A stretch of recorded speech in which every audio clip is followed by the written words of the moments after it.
I think the one that stands out, and this again is down to the football that was in front of me, but hopefully the commentary living up to the occasion. 2005, the Champions League final in Istanbul between Milan and Liverpool. And I was there for ESPN. In those days, ESPN had rights to the Champions League in many territories around the world.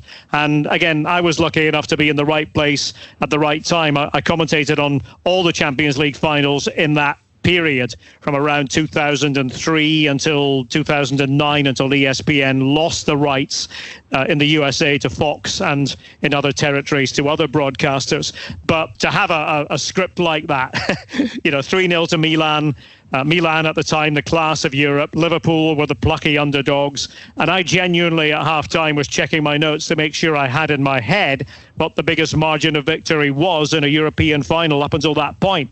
But lo and behold, the big turnaround in the second half, and Liverpool managed to get to extra time. Not much happened at extra time, to be fair, but then the penalty shootout that saw Liverpool win the Champions League in the most unexpected fashion. And, listening back to that, and actually I haven't listened back to that one for a while, or I hadn't listened back to it for a while until quite recently. Somebody asked me to do something about that game for a particular project, so I did. And I must say I was very happy listening back to it. You're not always happy listening back to things as a commentator. Sometimes we can get annoyed by our own turns of phrase or our own voice. Just depends on the game that we're listening back to. But the words definitely flowed that night.